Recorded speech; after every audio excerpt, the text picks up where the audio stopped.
வணக்கம். என் பெயர் எஸ்.சி. அருள்தாஸ், அமுதா நாடக அமைப்பாளர், காஞ்சிபுரம் பஸ் நிலையம். நான் நாடக மன்றம் துவங்கியது 1997 முதல் அமுதா நாடகம் என்ற பெயரில் நாடகம் கம்பெனி வைத்து நடத்தி வந்தேன். பிறகு 2014 முதல் நாடக அமைப்பாளராக, அதாவது அமுதா நாடக அமைப்பாளராக காஞ்சிபுரம் மாநகரில் இப்பொழுது நடத்தி வருகிறேன். தற்போது என்னிடம் 87 நாடக மன்றங்களும், கட்டைக்கூத்து 20 நாடக மன்றங்களும், பம்பைக்குழு 10 நாடக மன்றங்களும் மற்றும் தாரத்தப்பாட்டை 10 குழுக்களும் அனைத்து கலை சுப நிகழ்ச்சிகளுக்கு நான் நல்ல நம்பிக்கையோடு ஆர்டர் செய்து அனுப்புகிறேன். என்னிடம் பல நடிகர்கள் மற்றும் ஊர் பொதுமக்களும் நல்ல முறையில் அணுகி எனக்கு வாய்ப்பு தந்து வருகிறார்கள். மற்றும் வாய்ப்பு அளிக்க வேண்டும் என்று பொதுமக்களையும் மற்றும் கலைஞர்களையும் வேண்டி கேட்டுக்கொள்கிறேன். நான் 12ஆம் வகுப்பு தான் படிச்சுட்டு எங்கள் ஊர் கிராமத்திலேயே வேலை பார்த்துருப்பேன்.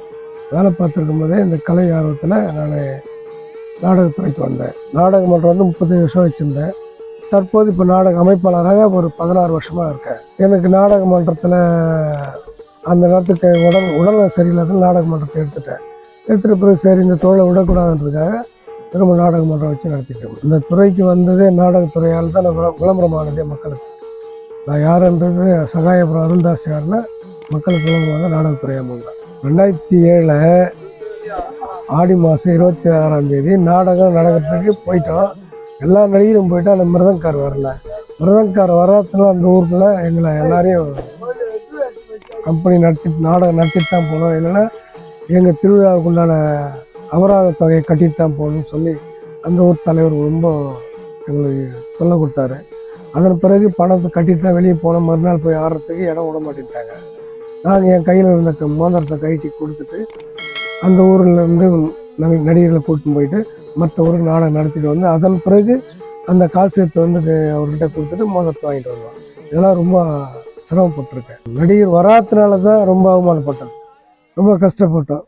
அதன் பிறகு நடிகருங்க சரி தட்டி மறு ஊருக்கு போகும்போது நாடகத்தை நடத்திட்டு வந்தோம்.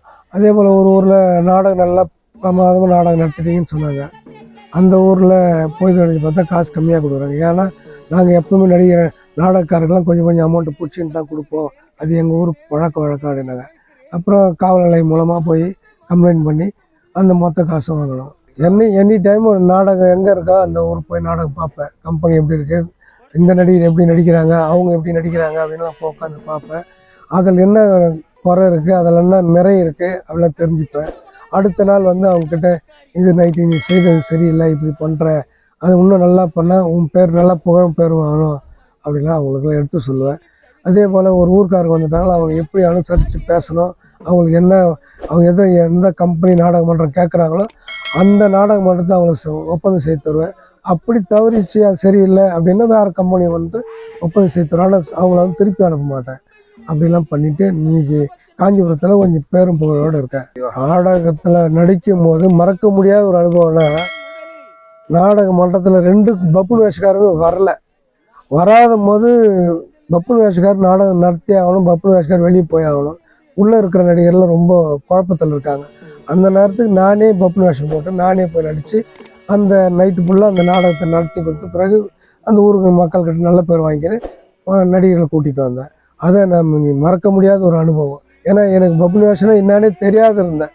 உடனே பப்புன் வேஷம் போய் நடத்தின பிறகு நல்ல மக்கள் எனக்கு ஆரவாரமாக செய்தாங்க.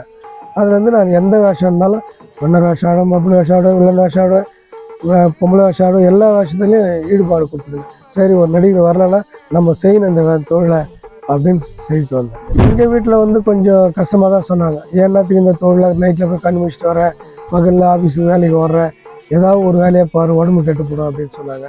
ஆனால் இருந்தாலும் எனக்கு கலையில் ஆர்வம் அதிகம். அந்த கலை ஆர்வத்தில் நான் நாடகத்துறை விடாது, இன்றைக்கும் நாடகத்துறை விடாது, நாடகத்துறை மூலம்தான் நான் வாழ்ந்துட்டு வரேன். அது அசைவ பிளான் சோசியல் ஒர்க்கு அந்த ஆஃபீஸில் வேலை பார்த்துட்டு லோக்கல்லே ஊருக்குள்ளவே.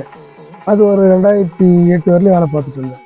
அதன் பிறகு அந்த ஆஃபீஸ் மூடிட்டாங்க. அதன் பிறகு முழுக்க எல்லாமே நாடகத்துறை தான் வேணும் அப்படின்ற முழு மனசோட நாடகத்துறை நடத்திட்டு வரேன். இப்போ எப்படி இருக்குதுன்னா, நாடகம் மதிக்கல எல்லாருமே. அவங்க வந்து ஒரு ஒரு அரட்டை அடிக்கிற போல தான் நாடகக்காரை பார்த்தா நினைக்கிறாங்களே தவிர, அவங்க வந்து சரி இவங்க நாடகக்காரை இவங்க நல்லா நம்ம மரியாதை கொடுக்கணும், இவங்க நடிப்பாங்க நல்ல பேர் எடுப்பாங்கன்றதுக்காக ஒத்துழைப்பு தர மாட்டேங்கிறாங்க. அவங்க சௌகரியத்துக்கு தண்ணி அடிக்கிறாங்க, அவங்க சௌகரியத்தை அமக்கலாம் ஒரே கரெக்டாக பண்ணுறாங்க. ஏதோ அவங்களுக்கு அந்த பெண் வேஷத்தை வரலையும் ரசிப்பாங்க, காமெடி பப்புனு வேஷக்காரர் ரசிப்பாங்க, அப்புறம் உடனே எழுந்து போயிடுவாங்க. நிறைய ஒரு 20 ஊருன்றது நாடகம் போச்சுன்னா 10 ஊரில் அது போல் இருக்கும். 10 ஊரில் நல்லா ஆரவாரமாக தர்றாரு. நடிகர்களுக்கு வந்து இதுவரையிலையும் வந்து நான் வந்து செய்துட்டு வர்றது வந்து நடிகர்களுக்கு வயது 60 வயசுனா அவங்க பென்ஷன் வாங்கி தரது, ஒரு 18 வயசுலேருந்து 67 65 வயசு வரலையும் உறுப்பினர் சேராது இருக்காங்கன்னா அவங்கள உறுப்பினர் சேர்த்து அவங்கள ஒரு கலை பண்பாட்டுத்துறை மூலமாக அவங்களுக்கு அடையாள அட்டை வாங்கி தரது, மாத ஓய்வூதியம் வாங்கி தரது. இதை வந்து நான் ஒரு முக்கியமாக ஒரு தொழிலாகவே பண்ணிட்டு வரேன். யார் வந்து எனக்கு அணுகுனாலும் அந்த வழிமுறை காட்டி விடுவேன். அதே மற்ற வேலைகள் அவங்களால எனக்கு இதை செய்து கொடுங்க, எனக்கு அந்த வேலை செய்து கொடுங்கன்னு கேட்டாங்கன்னா அந்த வேலையை அவங்களுக்கு என்ன சொல்கிறாங்களோ அந்த உதவி போய் நான் செய்து கொடுப்பேன். நடிகர்கள் வந்து உறுப்பினர் சேராதவங்களும் உறுப்பினர் சேரணும். ஏன்னா நாடகத்துறைக்கு வந்து நமக்கு அடையாள அட்டை ஒன்றுன்றது அரசாங்கம் கொடுத்துருக்காங்க. அதை நிறைய பேர் பயன்படுத்த மாட்டேங்கிறாங்க. அதை பயன்படுத்தினா தான் நமக்கு வருங்காலத்துக்கு அது உதவியாக இருக்குன்னு நான் எதிர்பார்க்குறேன். ஆரம்பத்தில் கட்டக்குத்து தான் நடிச்சிட்டு இருந்தேன். ஆனால் இப்போது கட்டக்குத்து தான் நிறைய மகசு இருக்குது.